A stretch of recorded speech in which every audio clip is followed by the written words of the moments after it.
Segundos.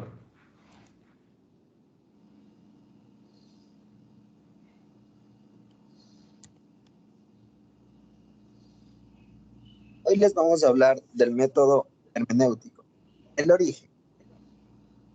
El método hermenéutico corresponde a una técnica de interpretación de textos, escritos u obras artísticas de distintos ámbitos. Su propósito principal es servir de ayuda en el área comprensiva de un texto. En sus inicios, la hermenéutica fue empleada en la tecnología para la interpretación de las sagradas escrituras. Posteriormente, a partir del siglo XIX, se usó en otras disciplinas como la filosofía, el derecho y la literatura, convirtiéndose en un elemento complementario de gran importancia.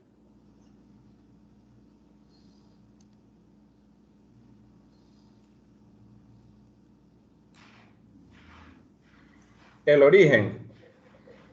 Desde la óptica etimológica, la palabra hermenéutica proviene del nombre de Dios, del dios Hermes, y hace referencia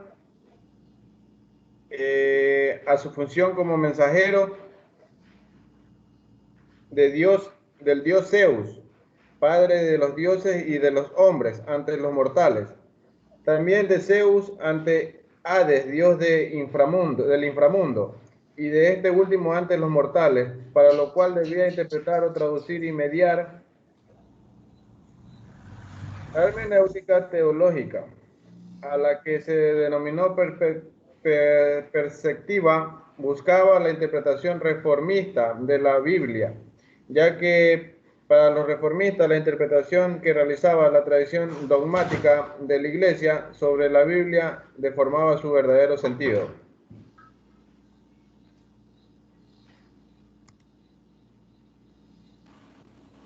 Ok, buenas noches. Me tocó la parte que son las características del método hermenéutico. Una de estas características sería que la primera sería que viene siendo en la que la persona intérprete se hace hacia la naturaleza. El círculo de la hermenéutica nunca presenta una verdad absoluta y es infinita. Es decir, la hermenéutica no solo expresa su propia y verdad. También otra característica es que promulga que no existe un método científico y que los individuos no tienen la capacidad de separarse del objeto, así como a su vez al reafirmar que la hermenéutica es desconstructiva y que solamente viendo todos los aspectos de la vida, ésta se va a construir de forma diferente. También sabemos como otra característica que es la verdad solo puede ser parcial, transitoria y relativa, ya que la hermenéutica es desconstructiva con lo cual quiere expresar que solo deconstruyendo la vida, ésta se reconstruirá de otra forma. Estas son lo que son las partes de las características del método hermenéutico. Para el método hermenéutico, se dice que la razón solo existe como real e histórica, de modo que no es posible un conocimiento distante o universal. Los prejuicios son para un individuo, la realidad histórica de un ser, de su ser. Para la concepción ilustrada, la tradición supone adoptar una conclusión basándose en la autoridad y no en la propia razón. La autoridad y razón se convierten en términos antitéticos. Para la ilustración, la autoridad es asimilada a la obediencia ciega.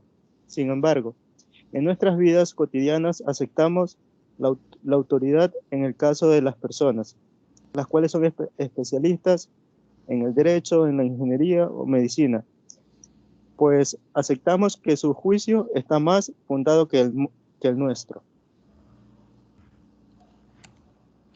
Yo les voy a hablar sobre el estudio del caso en el método hermenéutico.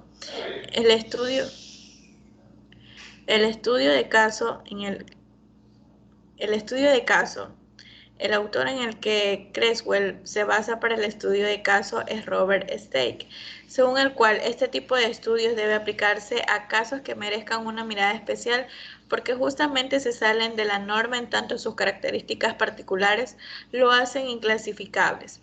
Por este motivo, el primer problema que se plantea a este tipo de estudios en la dirección de Stake es la selección del caso. Dice Stake que El caso es un sistema integrado. No es necesario que las partes funcionen bien. Los objetivos pueden ser irracionales, pero es un sistema. Por eso, las personas y los programas constituyen casos evidentes. Los sucesos y los procesos encajan peor en la definición y no es probable que los métodos que se aborden en esta obra sean de utilidad para el estudio. Muchas gracias.